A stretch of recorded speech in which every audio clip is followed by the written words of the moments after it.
Vous écoutez ici Radio-Canada Première. Pour 95 ans dans le Grand Montréal. Pierre vos idées.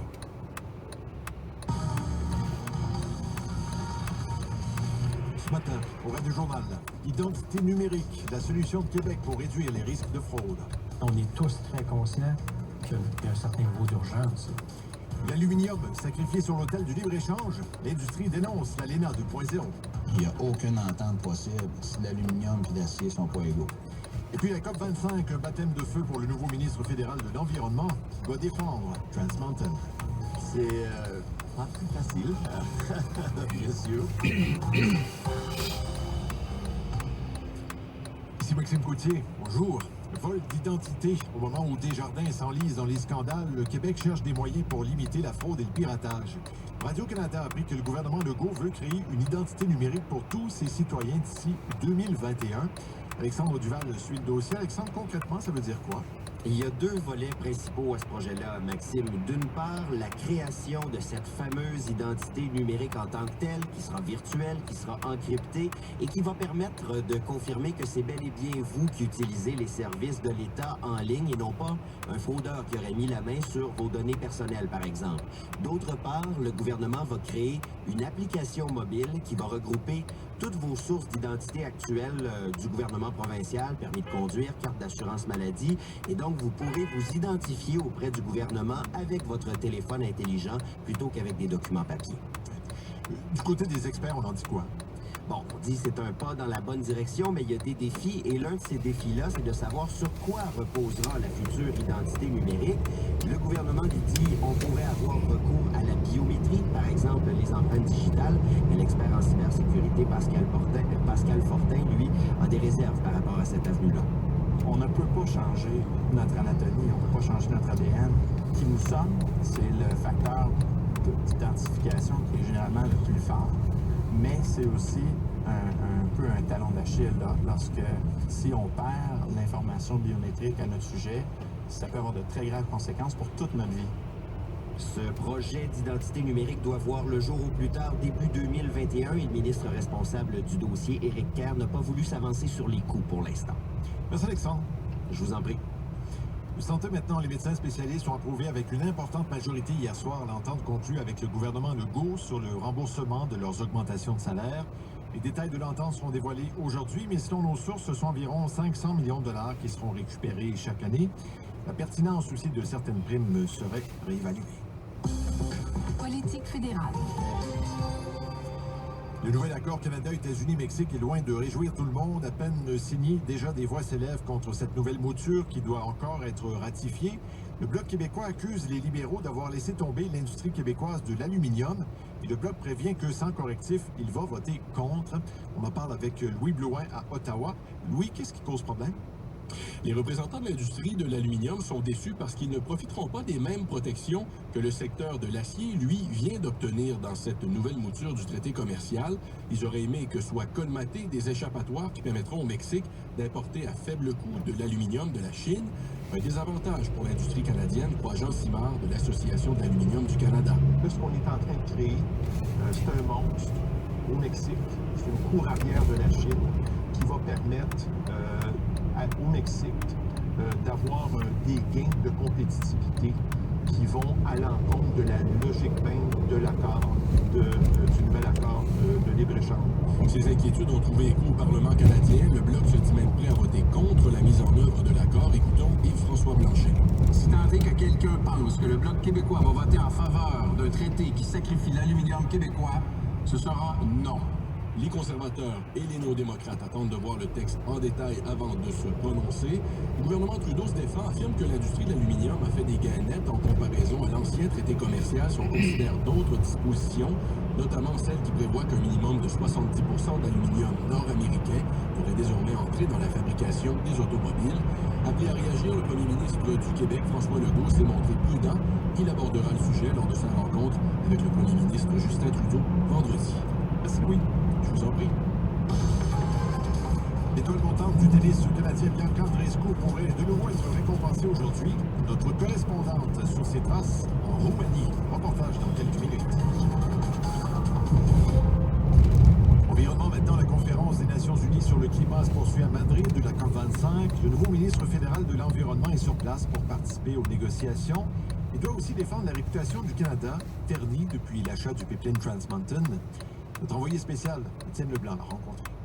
Justin Trudeau a confié au ministre Jonathan Wilkinson une tâche complexe, réduire les émissions canadiennes alors qu'on s'apprête à construire un pipeline qui devrait stimuler la production pétrolière. C'est pas très facile, bien sûr.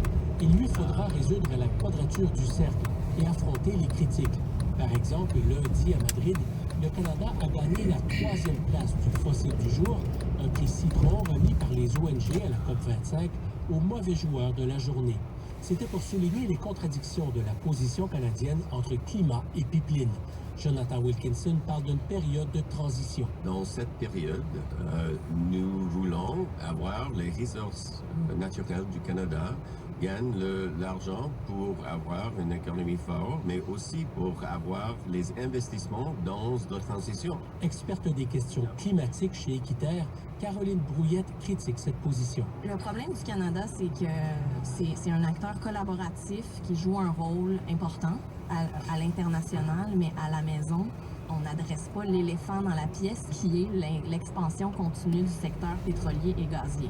On ne peut pas se targuer d'être un leader sur la question climatique et de continuer à favoriser cette industrie-là. Malgré tout, M. Wilkinson promet une nouvelle cible de réduction des émissions plus ambitieuse pour la prochaine COP en 2020. Ici Étienne Leblanc, Radio-Canada, Madrid. En bref, maintenant, Le temps est venu de construire un système universel de retraite. Après 6 jours de manifestation et une grève générale en France, le Premier ministre Édouard Philippe a présenté les détails du controversé projet de réforme des retraites. La réforme doit entrer en vigueur en janvier 2022. Elle ne s'appliquera pas aux personnes qui sont nées avant 1975, c'est-à-dire celles qui sont environ 15 ans de leur retraite. Les syndicats ne sont pas satisfaits. Ils appellent à de nouvelles grèves. Surely, under the circumstances, genocidal intent cannot be the only hypothesis. La lauréate du prix Nobel de la paix Aung San Suu Kyi a défendu son pays devant la Cour pénale internationale. L'ONU a documenté de nombreux cas de violence au Myanmar contre la minorité musulmane des Rohingyas. L'ancienne icône de la lutte pour la démocratie soutient que l'armée birmane n'a fait que son devoir et que toutes les opérations menées étaient des réponses à des actes de terrorisme.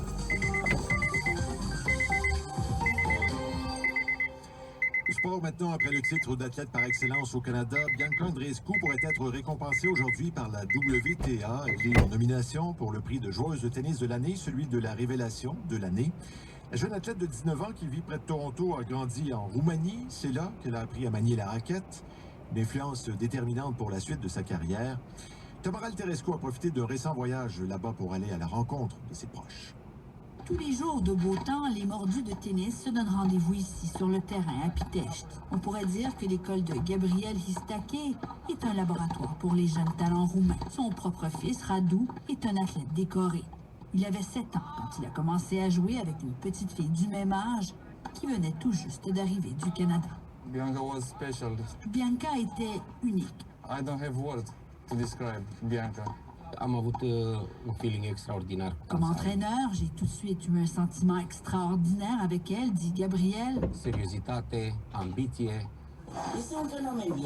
Mais difficile de trouver un fan club plus enthousiaste que celui de Vaideni, le petit village de ses parents à la campagne. Elle est une merveille, dit l'oncle de sa mère. La seule autre Roumaine qui aura atteint ce niveau au tennis est Simona Alep, dit-il, mais son ascension n'a rien à voir avec celle de Bianca. Une véritable explosion. Elle a les gènes de Vaideni, notre village, plaisante la famille. Il n'eût été de la décision de ses parents de s'installer pour de bon à Toronto quand Bianca avait 10 ans. Elle n'aurait pu exploiter son talent, dit Radu. Here in Romania, it's not support. L'État roumain ne finance pas les jeunes espoirs. Gabriel, son ex-entraîneur, prédit que Bianca sera un jour numéro 1. Il admet qu'une petite partie de lui est toujours avec elle sur le terrain et le succès de Bianca Andreescu est aujourd'hui un modèle pour ses élèves et une source d'inspiration sans bord. Ici Tamara Terescu, Radio-Canada, à Pitești, en Roumanie. Et puis on termine sur les traditions du magazine Time. Greta Thunberg est la personnalité de l'année. La jeune environnementaliste suédoise est à l'origine, on le sait, du mouvement des grèves scolaires pour le climat. Elle est devenue à 16 ans seulement l'égérie de la lutte pour le climat. Voilà, c'était le Radio Journal. Pour plus de détails, l'application mobile Info. C'est Maxime Gauthier. Bonne journée.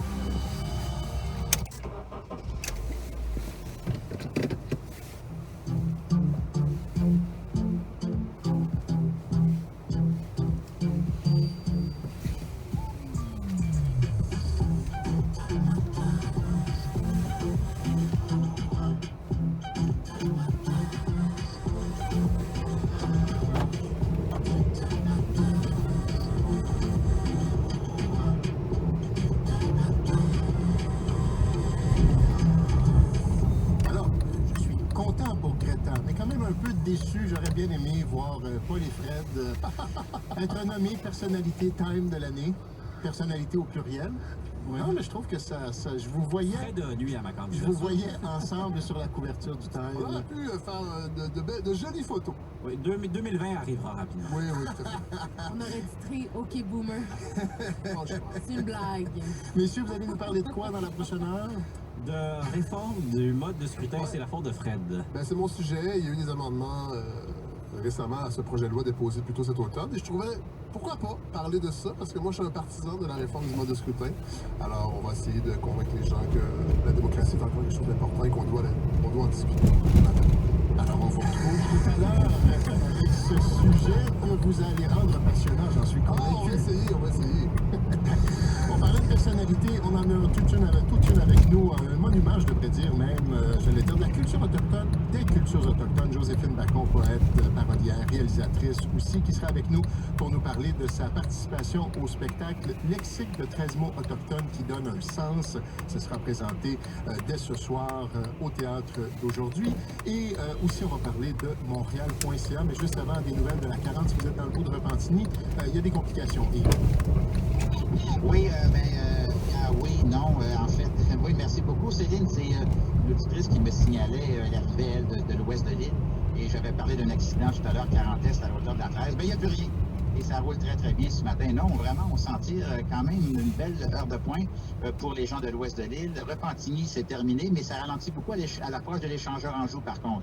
Métropolitaine Ouest, Descaries Nord, ça change jamais. C'est toujours pas mal au ralenti toute la longueur, malheureusement. Les traversées de la Rive-Sud, ça s'est nettement amélioré à peu près partout. Alors, vous voyez, on s'en tire quand même assez bien. Descaries Nord... Tant mieux, je pensais qu'il y avait des complications. Ben, il y en a eu tout à l'heure, mais on dirait que ça s'est résorbé assez vite. On voit qu'il y a moins de monde, on dirait, sur la route à mesure qu'on approche de la grande fête de Noël. La grande fête de Noël qui se fera sans manteau blanc, peut-être. Peut-être, parce que pour l'instant, c'est vrai qu'on a un 0 cm de neige au sol à Montréal, mais tout n'est pas perdu. Alors, il faut attendre un peu jusqu'au dernier moment. Les critères pour un Noël blanc, c'est d'avoir 1 centimètre au sol le matin du 25 décembre. Alors, ça pourrait bien se produire. Pour l'instant, on a un peu de soleil. Il y a des bandes d'averses de neige qui arriveront cet après-midi. Ça peut tomber fort par moment, 1 centimètre ou 2. -4, ça devient très venteux ce soir. 30 à 70 km à l'heure autour de -12 Montréal, -15, -20 secteur montagneux. Demain, il fera beau et froid. -6, -8, ce sont les maximums. Vendredi, plus doux à l'approche d'un nouveau système. 0,2 degrés, ciel en mélange soleil et nuages. Et on aura de la pluie samedi. Quand même une quinzaine de millimètres, des températures positives partout sur le sud du Québec. Un petit peu de neige fondante dimanche, encore près de 2 degrés.